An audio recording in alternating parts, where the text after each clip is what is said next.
আমার মৃত্যু আমার জন্য দুঃখের নয়, আমার মৃত্যু আমার জন্য চিন্তার নয়, বরঞ্চ আনন্দের। আমি তো সেদিন থেকে ঘোষণা দিয়ে দিয়েছি, আমার জীবন, আমার মরণ, আমার নামাজ, আমার কুরবানি, কোনো জিনিস আমি আমার নিজের জন্য করি না, নিজের জন্য রাখি না, সব কার জন্যে? আল্লাহর জন্য। এমনও তো হতে পারে আমার জীবনের শেষ একটা মজলিস এটা সেজে গেছে, আমার জন্য আরেকটা মজলিস অপেক্ষা করছে, যেটাতে আমি অংশগ্রহণ করব না, যেটাতে আমাকে নিয়ে সবাই কথা বলবে, আমাকে নিয়ে সবাই ব্যস্ত থাকবে, কিন্তু আমি ব্যস্ত থাকব না। আমরা আল্লাহর কাছে শুকরিয়া জানাই যে মাবুদ আমাদেরকে একত্রিত করেছেন তার কোরআনের মজলিসে, একটা দ্বীনি পরিবেশে আমাদেরকে আল্লাহ একত্রিত করলেন। আমরা ভীত নই, আমরা আনন্দিত। কি বলেন? এমন এক পরিবেশ চলছে গোটা পৃথিবীতে, কথা হচ্ছে একত্রিত হওয়া যাবে না, মজলিসে বসা যাবে না, কোথায় কয়েকজন একসাথে চলাফেরা করা যাবে না। কিন্তু আমরা ভীত নই, কারণ আমরা আমাদের জন্য বসি নাই, আমরা বসেছি আমাদের আল্লাহর জন্যে।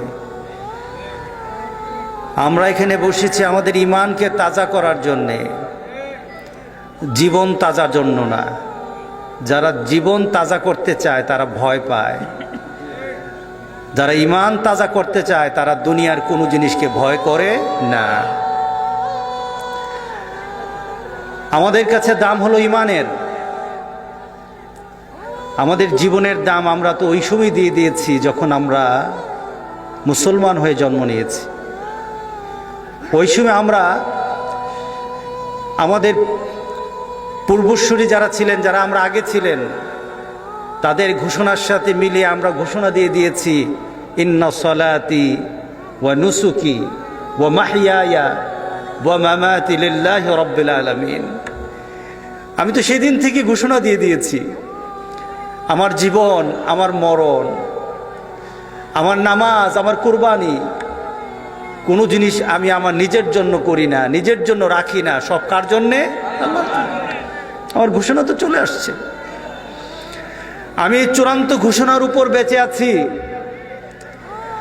আমি আমার এই চূড়ান্ত ঘোষণা দিয়ে মরতে চাই। সুতরাং মোমেন কখনো কোনো জিনিসে ভয় পায় না। মোমেন ভয় পায় আল্লাহর আযাবকে। আমরা কিসে ভয় পাই? আল্লাহর গুসাকে আমরা ভয় পাই, আল্লাহর রাগকে আমরা ভয় পাই। সুতরাং গোটা পৃথিবীতে যখন মানুষ বলে একসাথে বসা যাবে না, মুসলমান কিন্তু এই চিন্তা করে না, বরং মুসলমান চিন্তা করে যেটার কানে বসা যাবে না, যিনি দিয়েছেন তার কাছে ক্ষমা চাওয়া, এই বিপদ থেকে বাঁচার জন্য তার কাছে আত্মসমর্পণ করা। এছাড়া আমার আর কিছু নাই, বাঁচার আর কোনো তরিকা নাই, বাঁচার আর আমাদের কোনো সুযোগ নাই। একটাই সুযোগ, আল্লাহর কাছে বলে দেওয়া, ঘোষণা দেওয়া, মাবুদ ভুল করে থাকলে মাফ করে দাও। এটা কার দরবার? ক্ষমার দরবার। এটা হলো ক্ষমার দরবার, যেই দরবারে মানুষ চাইতেই থাকবে, মানুষ চাইতেই থাকবে, সেখান থেকে কেউ ফিরে আসবে না। ওইটা আমার মাবুদের দরবার। আমরা আজকে এখানে বসে গোটা পৃথিবীর মানুষের জন্য দোয়া করব। নিজেদের জন্য দোয়া করা দরকার, মানুষের জন্য দোয়া করা দরকার। শুধু মুসলমান নয়, গোটা পৃথিবীর মানুষ, গোটা পৃথিবীর মানুষের জন্য মুসলমানরা দোয়া করে আল্লাহ যেন এই বিপদ থেকে আমাদের সবাইকে রেহাই দেন। আমিন বলি। আমরা ভীত নই, আমরা আনন্দিত যে একটা কোরআনের মজলিসে বসতে পেরেছি। এমনও তো হতে পারে আমার জীবনের শেষ একটা মজলিস এটা সেজে গেছে, আমার জন্য আরেকটা মজলিস অপেক্ষা করছে, যেটাতে আমি অংশগ্রহণ করব না, যেটাতে আমাকে নিয়ে সবাই কথা বলবে, আমাকে নিয়ে সবাই ব্যস্ত থাকবে, কিন্তু আমি ব্যস্ত থাকব না। এমন একটা পরিবেশ তো হয়ে যেতে পারে, হতে পারে না? সুতরাং আমরা প্রস্তুত, আমরা মৃত্যুর জন্য সবসময় প্রস্তুত থাকি। মোমেন সবসময় তার চিন্তা চেতনাতে মৃত্যুকে আলিঙ্গন করতে ভালোবাসে। হযরত বেলাল মৃত্যুর মুহূর্তে তার স্ত্রী বলতেছিল, আয় হুজনা, আহারে আমি চিন্তিত, আমার স্বামী মারা যাবে, বিপদ, আমার স্বামী যদি চলে যায় তাহলে আমার জন্য কঠিন হয়ে যাবে। হযরত বেলাল বললেন, ইয়া হুজনা বলো না, ইয়া ফারহা বলো, আনন্দ আনন্দ। কারণ আমি আগামীকাল আমি যার সাথে মিলিত হব তিনি আমার সবচেয়ে প্রিয় ভাজন, তিনি হলেন মুহাম্মদ রাসূলুল্লাহ সাল্লাল্লাহু আলাইহি ওয়াসাল্লাম। আমার মৃত্যুর পর তো আমি আমার রাসূলের সাথে মিলে যাব। আমার মৃত্যুর পর আমার রাসূলের সাথীদের সাথে, আমার বন্ধুদের সাথে মিলে যাব। সুতরাং স্ত্রীকে মুখে হাত দিয়ে বলল, তুমি এই কথা বলো না, বলো আমার জন্য আনন্দ সামনে। আমার মৃত্যু আমার জন্য দুঃখের নয়, আমার মৃত্যু আমার জন্য চিন্তার নয়, বরং আনন্দের। কারণ আমি আগামীকাল আমার রাসূলের সাথে মিলিত হয়ে যাব। আল্লাহু আকবার। এটা হলো মুমিনের কাজ, এটা হলো মুমিনের চিন্তা। মুমিন জীবনকে ধারণ করে যে জীবন আখিরাতের জন্য উপযুক্ত, আল্লাহ সন্তুষ্টির জীবন মুমিন পছন্দ করে। এর জন্য কবি বলেছিলেন, মুঝে ये डर है कि दिले जिंदा ना तू मर जाए, जिंदगानी इबारत है तेरे जीने से। আমি ভীত, মুঝে ये डर है कि दिले जिंदा ना तू मर जाए।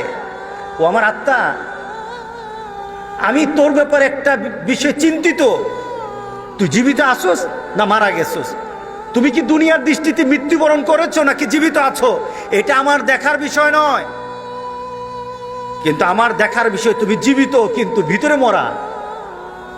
তোমাকে দেখতে মনে হয় তুমি জীবিত, তুমি বাজারে যাও, ঘর সংসার করো, সমাজের মানুষের সাথে চলো, সমাজের প্রয়োজনে তোমাকে কাজে লাগে, দুনিয়াতে তোমার মানুষের প্রয়োজন আছে, কিন্তু আখিরাতে তোমার আল্লাহর সাথে সম্পর্ক হয় নাই। এ আমার আত্মা, এই আত্মার কোনো আমার দাম নাই, এই আত্মার আমার কোনো প্রয়োজন নাই। যে আত্মা আমার মাবুদের সাথে সম্পর্ক করতে পারে না, যেই আত্মা আমার রাসূলের সাথে সম্পর্ক করতে পারে না, এই আত্মা দেখতে মনে হয় জীবিত, আসলে এটা মরা। ঠিক না? এটা হলো মরা। এই মরা দিল আমি চাই না। আমি বেঁচে থেকেও আমার দিল যখন মরে যাবে, আল্লাহ রাসূলের সাথে যার সম্পর্ক নাই, বেঁচে থেকেও তারা মরা। কথা ঠিক আছে কিনা বলেন? সুতরাং যারা দিনের পথে নাই, দেখতে মনে হয় জীবিত, আসলে তারা মরা। যারা আল্লাহ রাসূলের কথায় চলে না, তাদেরকে দেখতে মনে হয় জীবিত, আসলে তারা মরা। যারা আল্লাহ রাসূলের নীতিতে চলে না, দেখতে মনে হয় জীবিত, আসলে তারা জীবিত না, এরা হলো মরা।